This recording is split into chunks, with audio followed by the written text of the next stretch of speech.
18वीं लोकसभा के बजट सत्र का पहला दिन है, जहां सीधा आपको संसद भवन लेकर के चलते हैं। लाइव तस्वीरें आपको सीधा दिल्ली से दिखा रहे हैं।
माननीय संसद सदस्य, संसद की इस बैठक को संबोधित करते हुए मुझे हार्दिक प्रसन्नता हो रही है। अभी 2 माह पहले हमने संविधान को अपनाने की 75वीं वर्षगांठ मनाए हैं और कुछ दिन पहले ही भारतीय गणतंत्र ने 75 वर्षों की यात्रा भी पूरी की है।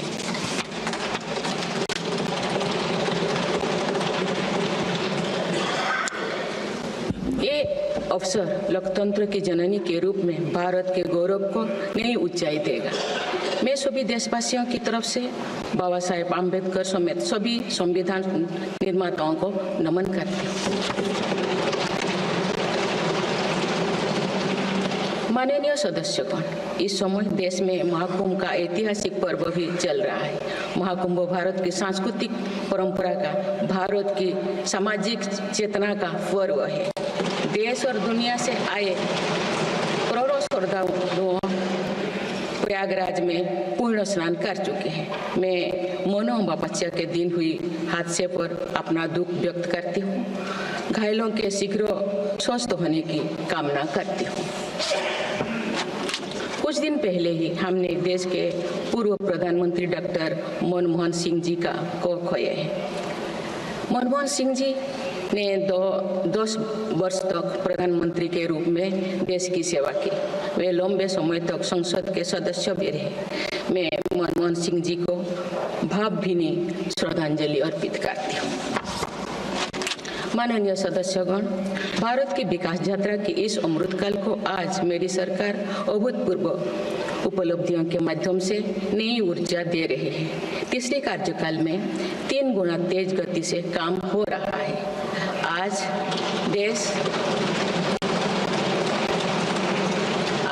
देश बड़े निर्णयों और नीतियों को असाधारण गति से लागू होते देख रहा है और इन निर्णयों में देश की गरीब, मध्यम वर्ग, युवा, महिलाओं, किसानों को सर्वोच्च प्राथमिकता मिली। मेरी सरकार ने तीसरे कार्यकाल में सभी के लिए आवास के उद्देश्य की पूर्ति के लिए ठोस कदम उठाए हैं। प्रधानमंत्री आवास योजना का विस्तार करते हुए 3 करोड़ अतिरिक्त परिवारों को नए घर देने का निर्णय लिया गया है। इसके लिए 5,36,000 करोड़ रुपया खर्च किए जाने की योजना है। मेरी मेरी सरकार गांव में गरीबों की उनकी आवासीय भूमि का हक देने और वित्तीय समावेशन के लिए प्रतिबद्ध है। इस दिशा में स्वामित्व योजना के अंतर्गत अब तक 2 करोड़ 25 लाख स्वामित्व कार्ड जारी किए गए हैं। इनमें से करीब 70 लाख स्वामित्व कार्ड पिछले 6 महीने से जारी किए। पीएम किसान सम्मान निधि के तहत करोड़ों किसानों को पिछले महीने में 41,000 करोड़ रुपया की राशि का भुगतान हुआ है। जनजातीय समाज के 5 करोड़ लोगों के लिए धरती आबा जनजातीय ग्राम उत्कर्ष अभियान प्रारंभ हुआ है। इसके लिए 80,000 करोड़ रुपये का प्रावधान किया गया है। आयुष्मान भारत योजना के अंतर्गत 70 वर्षों और उससे अधिक उम्र के 6 करोड़ वरिष्ठ नागरिकों को स्वास्थ्य बीमा देने का फैसला हुआ है। इन्हें हर वर्ष 5 लाख रुपए का हेल्थ कवर मिलेगा। छोटे उद्यमियों के लिए मुद्रा ऋण की सीमा 10 लाख रुपए से बढ़कर 20 लाख रुपया कर दी गई। मेरी सरकार ने युवाओं की शिक्षा और उनके लिए रोजगार के नए अवसर तैयार करने पर विशेष फोकस किया है। मेधावी छात्रों को उच्च शिक्षा में वित्तीय सहायता देने के लिए पीएम विद्यालक्ष्मी योजना शुरू की गई। 1 करोड़ युवाओं को शीर्ष 500 कंपनियों में इंटर्नशिप के अवसर भी दिए जाएंगे। पेपर लीक की घटनाओं को रोकने और भर्ती में पारदर्शिता सुनिश्चित करने के लिए नया कानून लागू किया गया है। सहकार से समृद्धि की भावना पर चलते हुए सरकार ने त्रिभुवन सहकारी यूनिवर्सिटी की स्थापना को प्रस्ताव स्वीकृत किया है। सरकार ने प्रधानमंत्री ग्राम सड़क योजना के 4थे चरण में 25,000 बस्तियों को जोड़ने के लिए 70,000 करोड़ रुपया स्वीकृत किए। आज जब हमारा देश अटल जी की जन्म शताब्दी का वर्ष मना रहा है, तो प्रधानमंत्री ग्राम सड़क योजना उनके विजन का पर्याय बनी हुई है। देश में अब 71,000 वंदे भारत, अमृत भारत और नमो भारत ट्रेन चल रही है, जिनमें पिछले 6 माह में ही 17 नए वंदे भारत और 1 नमो भारत ट्रेन को जोड़ा गया है। वन नेशन वन इलेक्शन और वक्फ अधिनियम संशोधन जैसे कई महत्वपूर्ण विषय पर भी सरकार ने तेज गति से कदम आगे बढ़ाए। माननीय सदस्यगण, मेरी सरकार के 1 दशक के कार्यकाल ने विकसित भारत की यात्रा को नई ऊर्जा दी है। विकसित भारत के विजन में जन भागीदारी का सामूहिक सामर्थ्य है, देश की आर्थिक उन्नति का रोड मैप है, डिजिटल क्रांति के रूप में टेक्नोलॉजी की ताकत है और आधुनिक इंफ्रास्ट्रक्चर आधार भी है। मेरी सरकार के प्रयास के बल पर भारत दुनिया की 3री सबसे बड़ी अर्थव्यवस्था बनने जा रही है। विकसित भारत की उड़ान को हमारे संविधान के आदर्शों का सतत मार्गदर्शन मिलता रहे, इसके लिए सरकार ने सेवा, सुशासन, समृद्धि और स्वाभिमान इन प्रमुख सिद्धांतों को गवर्नेंस के केंद्र में रखा है। सरकार रिफॉर्म, परफॉर्म और ट्रांसफॉर्म के अपने संकल्पों को तेज गति से आगे बढ़ा रही है। मेरी सरकार का मंत्र है सबका साथ, सबका विकास, सबका विश्वास और सबका प्रयास, और इस मंत्रों का एक ही लक्ष्य है, विकसित भारत का निर्माण। माननीय सदस्यगण, जब देश के विकास का लाभ अंतिम पायदान पर खड़े व्यक्ति को भी मिलने लगता है, तो भी विकास सार्थक होता है। मेरी अंत्योदय की वह भावना है जिसके प्रति मेरी सरकार संकल्पित रही है। गरीब को गरिमापूर्ण जीवन मिलने से उसमें जो सशक्तिकरण का भाव पैदा होता है और गरीबी से लड़ने में उसकी मदद करता है। स्वच्छ भारत अभियान के तहत बने 12 करोड़ शौचालय, प्रधानमंत्री उज्ज्वला योजना के तहत निःशुल्क दिए गए 10 करोड़ गैस कनेक्शन, 80 करोड़ जरूरतमंदों का राशन, सौभाग्य योजना, जल जीवन मिशन जैसे अनेक योजनाओं में गरीब को ये भरोसा दिया गया है कि वे सम्मान के साथ जी सकते हैं। ऐसे ही प्रयासों की वजह से देश के 25 करोड़ लोग गरीबों को परास्त करके आज अपने जीवन में आगे बढ़ रहे हैं। इन्होंने न्यू मिडिल क्लास का एक ऐसा समूह तैयार किया है जो भारत की ग्रोथ को नई ऊर्जा से भर रहा है। माननीय सदस्यगण, भारत जैसे देश की आर्थिक उन्नति मध्यम वर्ग मिडिल क्लास की आकांक्षाओं और उनकी पूर्ति से परिभाषित होती है।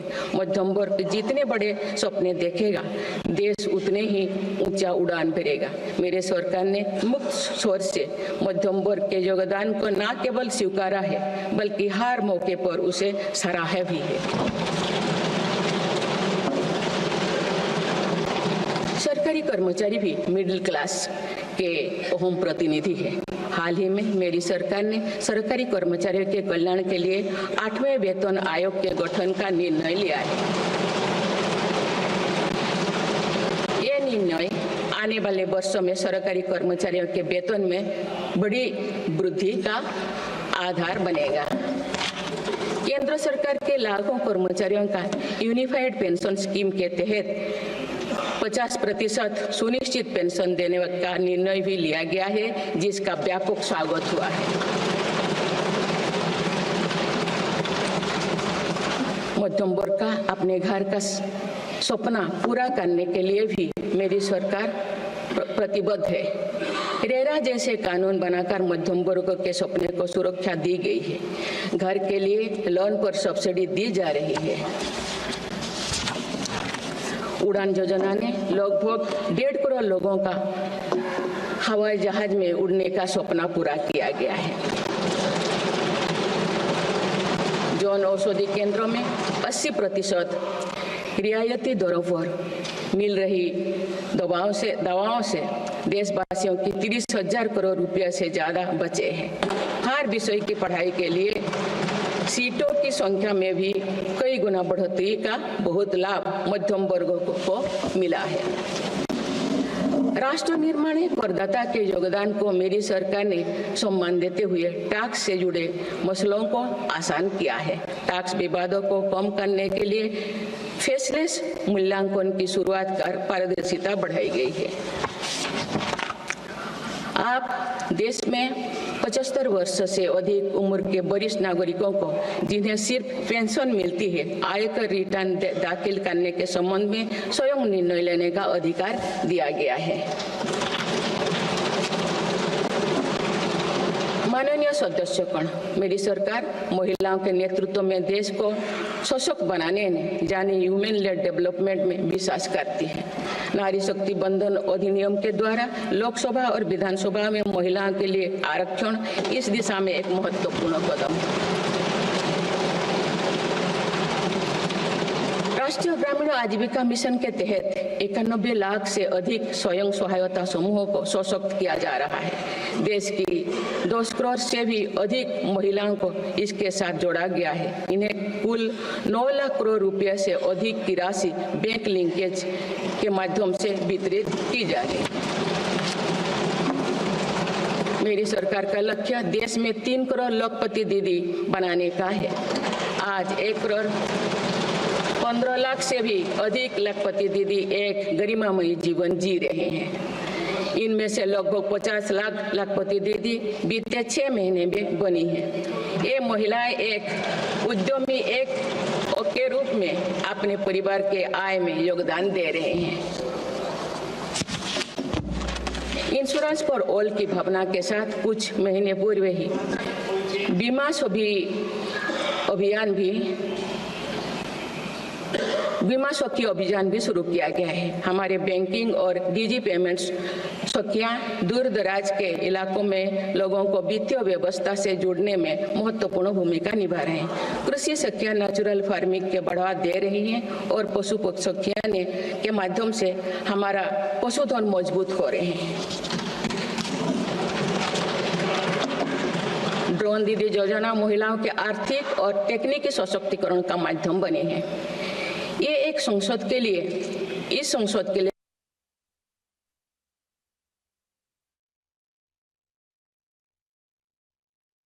ज्वाइंट सेशन को राष्ट्रपति द्रौपदी मुर्मू संबोधित कर रही थीं। उन्होंने कई अहम विषयों पर प्रकाश डाला है, साथ ही साथ केंद्र सरकार की महत्वपूर्ण योजनाओं पर भी ध्यान आकर्षित किया है।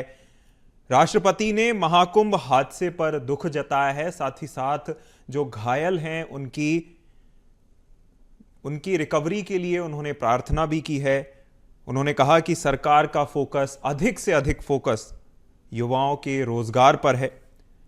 18वीं लोकसभा के बजट सत्र का आज पहला दिन है, जिसमें राष्ट्रपति द्रौपदी मुर्मू राज्यसभा और लोकसभा के ज्वाइंट सेशन को संबोधित कर रही हैं। विमान उड़ा रही हैं, पुलिस में भर्ती हो रही हैं।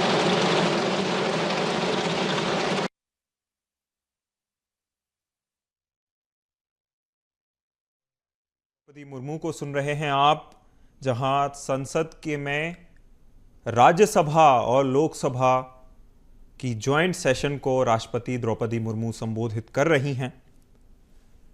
18वीं लोकसभा के बजट सत्र का आज पहला दिन है, जहां राष्ट्रपति का संसद में अभिभाषण आप सुन रहे हैं। राष्ट्रपति द्रौपदी मुर्मू संसद के दोनों सदनों, लोकसभा और राज्यसभा के ज्वाइंट सेशन को संबोधित कर रही हैं। राष्ट्रपति द्रौपदी मुर्मू ने अपने अभिभाषण की शुरुआत कुंभ हादसे में दुख व्यक्त करते हुए की। उन्होंने कहा कि माननीय सदस्यगण इस वक्त महाकुंभ चल रहा है, वहां हुए हादसे पर दुख प्रकट करती हूं। राष्ट्रपति ने आगे कहा कि कुछ दिन पहले ही हमने पूर्व प्रधानमंत्री मनमोहन सिंह जी को खोया है। 10 साल तक वे पीएम रहे। उन्हें देश की 2 करोड़ से भी अधिक महिलाओं को इसके साथ जोड़ा गया है। इन्हें कुल 9 लाख करोड़ रुपए से अधिक की राशि बैंक लिंकेज के माध्यम से वितरित की जा रही है। मेरी सरकार का लक्ष्य देश में 3 करोड़ लखपति दीदी बनाने का है। आज 1 करोड़ 15 लाख से भी अधिक लखपति दीदी एक गरिमामयी जीवन जी रहे हैं। इनमें से लगभग 50 लाख लखपति दीदी बीते 6 महीने में बनी है। ये महिलाएं एक उद्यमी के रूप में अपने परिवार के आय में योगदान दे रहे हैं। इंश्योरेंस फॉर ऑल की भावना के साथ कुछ महीने पूर्व ही बीमा सभी सखी अभियान भी शुरू किया गया है। हमारे बैंकिंग और डिजी पेमेंट्स सखियां दूर दराज के इलाकों में लोगों को वित्तीय व्यवस्था से जुड़ने में महत्वपूर्ण भूमिका निभा रहे हैं। कृषि सखियां नेचुरल फार्मिंग के बढ़ावा दे रही हैं और पशु सखियां के माध्यम से हमारा पशुधन मजबूत हो रहे हैं। ड्रोन दीदी योजना महिलाओं के आर्थिक और तकनीकी सशक्तिकरण का माध्यम बने हैं। ये एक संसद के लिए, इस संसद के लिए गौरव का विषय है कि बड़ी संख्या में भारत की बेटियां लड़ाकू विमान उड़ा रही हैं, पुलिस में भर्ती हो रही हैं और कॉर्पोरेट कंपनियों का नेतृत्व भी कर रहे हैं। मेरी सरकार के निर्णय के बाद बालिकाओं की भर्ती राष्ट्रीय मिलिट्री स्कूलों में प्रारंभ हो गई है। नेशनल डिफेंस एकेडमी में भी महिला कैडेट्स को भर्ती शुरू की गई है। हमारी बेटियां आज ओलंपिक में मेडल लाकर देश को भी गौरवान्वित कर रही हैं। मैं भारत की संसद के माध्यम से देश की नारी शक्ति को विशेष बधाई देती हूँ। माननीय सदस्यगण, पिछले 1 दशक में देश के हर बड़े प्रयास का दायित्व आगे बढ़कर भारत के युवाओं को उठाना पड़ा है। आज हमारा युवा स्टार्टअप स्पोर्ट्स से लेकर स्पेस तक हर फील्ड में देश का नाम रोशन कर रहे हैं। माय भारत पोर्टल के जरिए लाखों युवा राष्ट्र निर्माण के कार्य से जुड़ रहे हैं। पिछले एक दशक में मेक इन इंडिया, आत्मनिर्भर Bharat, startup India, stand up India और डिजिटल इंडिया जैसी पहल ने युवाओं को रोजगार के अनेक अवसर प्रदान किए हैं। पिछले 2 वर्षों में सरकार ने रिकॉर्ड संख्या में 10 लाख स्थायी सरकारी नौकरियां प्रदान की गई। मेरी सरकार ने युवाओं के बेहतर कौशल और नई अवसरों के सृजन के लिए 2 लाख करोड़ रुपया का पैकेज स्वीकृत किया है। 1 करोड़ युवाओं के लिए इंटर्नशिप की व्यवस्था से युवाओं को ग्राउंड पर काम करने का अनुभव प्राप्त होगा। आज देश में 1.5 लाख से अधिक स्टार्टअप है जो इनोवेशन के स्तंभ के रूप में उभर रहे हैं। 1000 करोड़ रुपया की लागत से स्पेस सेक्टर में वेंचर कैपिटल फंड की शुरुआत की गई है। US world future skill index 2025 में भारत विश्व में दूसरे नंबर पर पहुंच गया है, यानी फ्यूचर ऑफ वर्क श्रेणी में एआई और डिजिटल टेक्नोलॉजी अपनाने में भारत दुनिया को रास्ता दिखा रहा है। ग्लोबल इनोवेशन इंडेक्स में भी भारत की रैंकिंग 76 से सुधरकर 39 हो गए हैं। माननीय सदस्यगण, मेरी सरकार राष्ट्रीय शिक्षा नीति के माध्यम से विद्यार्थियों के लिए आधुनिक शिक्षा व्यवस्था तैयार कर रही है। कोई भी शिक्षा से वंचित ना रहे, इसीलिए मातृभाषा में शिक्षा के अवसर दिए जा रहे हैं।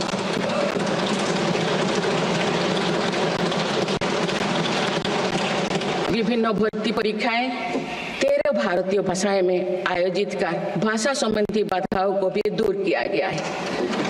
बच्चों में इनोवेशन को बढ़ावा देने के लिए 10,000 से अधिक स्कूलों में अटल टिंकरिंग लैब्स खोली गई है।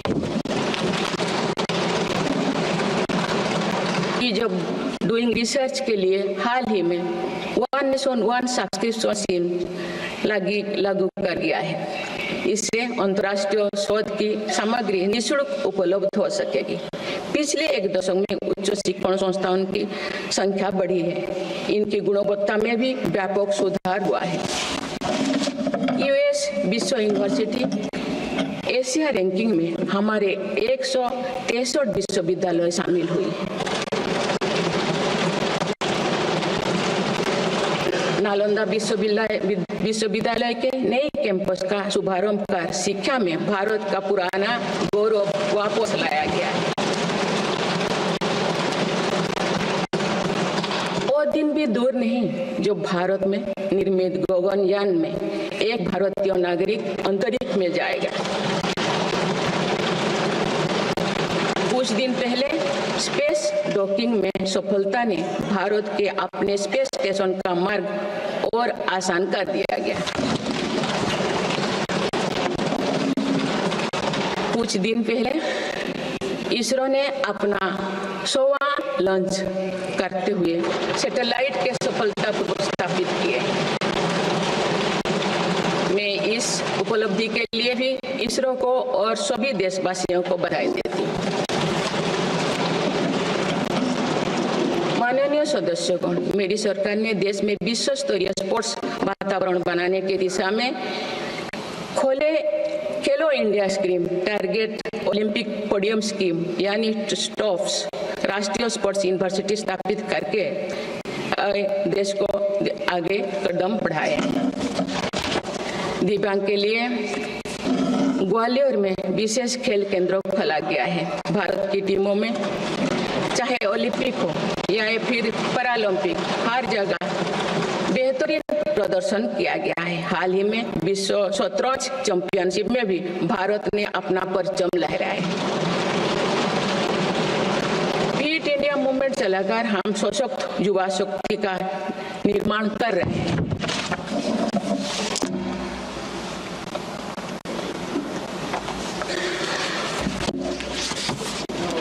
माननीय सदस्यगण, विकसित भारत के निर्माण में किसान, जवान और विज्ञान के साथ ही अनुसंधान का बहुत बड़ा महत्व है। हमारा लक्ष्य भारत को ग्लोबल इनोवेशन पावर हाउस बनाना है। देश के शिक्षण संस्थानों में अनुसंधान को बढ़ावा देने के लिए 50,000 करोड़ रुपया की लागत से अनुसंधान नेशनल रिसर्च फाउंडेशन स्थापित किया गया है। 10,000 करोड़ रुपया के लागत से विज्ञान धारा योजना के तहत विज्ञान एवं प्रौद्योगिकी में इनोवेशन को बढ़ावा दिया जा रहा है। आर्टिफिशियल इंटेलिजेंस के क्षेत्र में भारत के योगदान को आगे बढ़ाते हुए इंडिया एआई मिशन प्रारंभ किया गया है। राष्ट्रीय क्वांटम मिशन से भारत इस फ्रंटियर टेक्नोलॉजी में दुनिया के अग्रणी देशों की पंक्ति में स्थान बना सकेगा।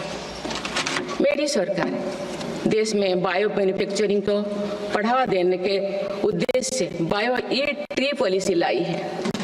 ये पॉलिसी भविष्य की औद्योगिक क्रांति का सूत्रधार होगा। बायो इकोनॉमी का उद्देश्य प्राकृतिक संसाधनों का कुशल उपयोग करना है, जिससे पर्यावरण को संरक्षित करते हुए रोजगार के नए अवसर पैदा होगा। माननीय सदस्यगण, मेरी सरकार ने अर्थव्यवस्था को पॉलिसी पैरालिसिस जैसे परिस्थितियों से उबरने के लिए मजबूत इच्छा शक्ति के साथ काम किया है। कोविड और उसके बाद के हालात एवं युद्ध जैसी वैश्विक चिंताओं के बावजूद भारतीय अर्थव्यवस्था ने जो स्थायित्व एवं रेजिलियंस दिखाया है, वो उसके सशक्त होने का प्रमाण है। मेरी सरकार ने ईज ऑफ डूइंग बिजनेस को बढ़ावा देने के लिए कई महत्वपूर्ण कदम उठाए हैं। वन नेशन वन टैक्स की भावना के तहत जीएसटी को व्यवस्था लागू की गई है, जिसका फायदा सभी राज्यों को मिल रहा है। मेक इन इंडिया जैसी नीतियों के कारण आप बड़े ग्लोबल ब्रांड को प्रोडक्ट पर भी